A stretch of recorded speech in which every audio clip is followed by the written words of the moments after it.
Hi dear students, welcome to our channel Accountancy in Tamil. இன்னைக்கு வீடியோல 11th standard accountancy chapter 7 subsidiary books 2 உடைய exercise 4 to some பார்க்கலாம். Enter the following transactions in cash book with discount and cash column of Anand.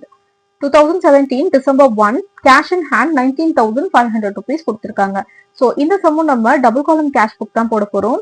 So discount and cash column வச்சு double column cash book உடைய format first நம்ம போட்டுடலாம். In the books of Anand அப்படின்னு போட்டு debit சைட்ல date receipt LF அமௌண்ட்ல ரெண்டு காலமா பிரிச்சுக்கோங்க. டிஸ்கவுண்ட் அதுக்கப்புறமா கேஷ் காலம். இதே மாதிரியே கிரெடிட் சைட்ல டேட் பேமெண்ட்ஸ் எல்எஃப் அமௌண்ட்ல ரெண்டு காலமா பிரிச்சுக்கோங்க. டிஸ்கவுண்ட் அண்ட் கேஷ் காலம். ஃபர்ஸ்ட் நம்ம பேலன்ஸ் ப்ராட் டவுன் பண்ணிக்கலாம். டேட்ல 2017 December 1 to balance brought down 19,500 rupees போட்டுக்கோங்க. கேஷ் இன் ஹேண்ட் கொடுத்துருந்தாங்க இல்லையா, அதை நம்ம இங்க பேலன்ஸ் ப்ராட் டவுனா எடுத்திருக்கோம். Next December 4 sold goods for cash 32,000 rupees கொடுத்திருக்காங்க. ஸோ நம்ம சேல்ஸ் பண்ணிருக்கோம், அதுக்கு கேஷ் வந்து ரிசீவ் ஆகிருக்கு. அப்ப இதை நம்ம ரெசிப்ட் சைட்ல போடணும். ரெசிப்ட் சைட்ல டேட்ல டிசம்பர் 4 போட்டுக்கோங்க. டு சேல்ஸ் அக்கவுண்ட் 32,000 rupees போட்டாச்சு. December 5 credit purchases from Gandhi 20,000 rupees கொடுத்திருக்காங்க. கேஷ் புக்ல கிரெடிட் பர்ச்சேசஸ் நம்ம எடுக்க கூடாது இல்லையா, அதனால நம்ம இதை எடுக்க வேண்டாம். Next December 9 received from Gopu 11,800 rupees.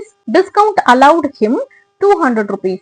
So கோபின்றவங்க கிட்ட இருந்து நமக்கு அமௌண்ட் ரிசீவ் ஆகுது 11,800 rupees ரிசீவ் ஆகிருக்கு. ஓகேவா, அப்ப இதை ரெசிப்ட் சைட்ல போடணும். அண்ட் டிஸ்கவுண்ட் வந்து நம்ம கோபுக்கு கொடுத்துருக்கோம் 200 rupees. ஸோ டிஸ்கவுண்ட் காலம்ல நம்ம 200 போட்டுக்கணும். ஸோ ரெசிப்ட் சைட்ல டேட்ல 9 போட்டுக்கோங்க. டு கோபு அக்கவுண்ட் டிஸ்கவுண்ட்ல 200 rupees போட்டுக்கோங்க. கேஷ் காலம்ல 11,800 rupees போட்டுக்கோங்க. Next December 15 cash paid for electricity charges 12,500 rupees கொடுத்திருக்காங்க. ஸோ பே பண்ணிருக்கோம் அப்படின்றதுனால இதை நம்ம பேமெண்ட் சைட்ல போடணும். பேமெண்ட் சைட்ல டேட்ல 2017 டிசம்பர் 15 போட்டு பை எலக்ட்ரிசிட்டி சார்ஜஸ் அக்கௌண்ட் போட்டு 12,500 rupees போட்டுக்கோங்க கேஷ் காலம்ல. December 17 bought computer and its accessories by cash 16,800 rupees. So இதுவுமே நம்ம பர்ச்சேஸ் பண்ணிருக்கோம், அதுக்கு நம்ம கேஷ் கொடுத்துருக்கோம். ஸோ கேஷ் வந்து நம்ம கிட்ட வெளியில போகுது இல்லையா, அதனால இதை நம்ம பேமெண்ட் சைட்ல போட்டுக்கணும். பேமெண்ட் சைட்ல டேட்ல 17 போட்டுக்கோங்க. பை கம்ப்யூட்டர் அக்கௌண்ட் போட்டு 16,800 rupees கேஷ் காலம்ல போட்டுக்கோங்க.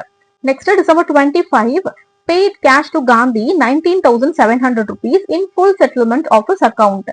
அதாவது கிரெடிட் பர்ச்சேஸ் பண்ணிருந்தோம் இல்லையா, காந்தி கிட்ட 20,000க்கு பர்ச்சேஸ் பண்ணிருந்தோம். இப்ப நம்ம 19,700 rupees தான் காந்திக்கு பே பண்றோம். அப்ப 300 rupees காந்தி நமக்கு டிஸ்கவுண்ட் கொடுத்திருக்காரு. ஓகேவா, அப்ப டிஸ்கவுண்ட் காலம்ல 300 rupees போடணும். அண்ட் கேஷ் காலம்ல 19,700 rupees போடணும். அமௌண்ட் பே பண்ணதுனால நம்ம பேமெண்ட் சைட்ல போடணும். டேட்ல 25 போட்டுக்கோங்க. பை காந்தி அக்கவுண்ட் டிஸ்கவுண்ட்ல 300 rupees போட்டுக்கோங்க. கேஷ்ல 19,700 rupees போட்டுக்கோங்க. December 28 received cash from Thiruvengadam 8,900 rupees. Discount allowed to him 100 rupees. அதாவது திருவேங்கடம் அப்படின்றவர்கிட்ட இருந்து நமக்கு கேஷ் ரிசீவ் ஆகிருக்கு, அவங்களுக்கு நம்ம டிஸ்கவுண்ட் கொடுத்துருக்கோம் 100 rupees. ஓகேவா, ஸோ கேஷ் காலம்ல 8,900 போடணும், டிஸ்கவுண்ட் காலம்ல 100 rupees போடணும். கேஷ் ரிசீவ் ஆனதுனால இதை ரெசிப்ட் சைட்ல போடணும். ரெசிப்ட் சைட்ல டேட்ல 28 போட்டுக்கோங்க.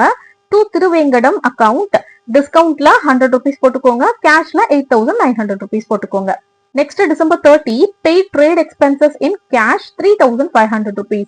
ஸோ ட்ரேட் எக்ஸ்பென்சஸ்க்காக பே பண்ணிருக்கோம், அப்ப இதை நம்ம பேமெண்ட் சைட்ல போட்டுக்கணும். பேமெண்ட் சைட்ல டேட்ல 30 போட்டுக்கோங்க.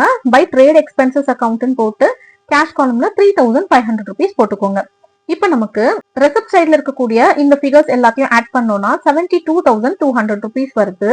கிரெடிட் சைட்ல இருக்கக்கூடிய இந்த ஃபிகர்ஸ் எல்லாத்தையும் ஆட் பண்ணோம்னா 52,500 rupees வருது. ஸோ 72,200ல இருந்து 52,500 rupees நம்ம மைனஸ் பண்ணிட்டோம்னா பேலன்ஸ் 19,700 rupees வரும். இதுதான் நமக்கு balance carry down. So December 31 டேட்ல போட்டு by balance carry down 19,700 rupees போட்டுக்கோங்க. இப்ப நமக்கு ரெண்டு பக்கமும் டாலி ஆயிடும். டோட்டல்ல 72,200 ரெண்டு பக்கமும் போட்டுக்கோங்க.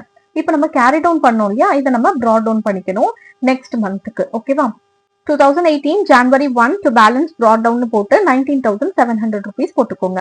இங்க டேட் 2017 இருந்துச்சு, இது டிசம்பர் அப்படின்றதுனால ஜான்வரி போடும்போது நீங்க டேட்ல மறக்காம 2018 போட்டுக்கணும். இது வந்து நீங்க மறக்க கூடாது. ஓகேவா, ஸோ 2018 ஜான்வரி 1 அப்படின்னு தான் நீங்க இங்க போடணும். நெக்ஸ்ட் ரெசிப்ட் சைட்ல இருக்கிற டிஸ்கவுண்ட் காலம்ல இந்த ரெண்டு ஃபிகர்ஸையும் ஆட் பண்ணா நம்மளுக்கு 300 rupees வருது. அதே மாதிரியே பேமெண்ட் சைட்ல இருக்கிற இந்த டிஸ்கவுண்ட் காலம்லயும் 300 rupees இருக்கு, அதையும் எடுத்து நம்ம இங்க கீழே டோட்டல்ல போட்டுக்கலாம் 300ன்னு. ஸோ இந்த சம்ல நமக்கு ரெண்டு பக்கமும் 300 ருபீஸ் தான் வந்திருக்கு. ஸோ இதே மாதிரி எல்லா சம்லையும் வராது, வேற வேற அமௌண்ட் தான் வரும். ஸோ வேற வேற அமௌண்ட் வருது அப்படின்றதுக்காக நீங்க பேலன்ஸ் கேரி டவுனும் பண்ணணும்னு தேவை கிடையாது. ஜஸ்ட் டிஸ்கவுண்ட் காலம்ல என்ன அமௌண்ட் இருக்கோ அதை ஆட் பண்ணி கீழே வந்து எழுதினா மட்டும் போதும். ஸோ இந்த சம் உங்களுக்கு கிளியரா புரிஞ்சிருக்கும்னு நினைக்கிறேன். இந்த சம்ல ஏதாவது டவுட்ஸ் இருந்துச்சு அப்படின்னா கண்டிப்பா கமெண்ட் செக்ஷன்ல கேளுங்க. அண்ட் அடுத்தடுத்த வீடியோஸ் பார்க்கறதுக்கு நம்ம சேனல் சப்ஸ்கிரைப் பண்ணிக்கோங்க. தேங்க்ஸ் ஃபார் வாட்சிங்.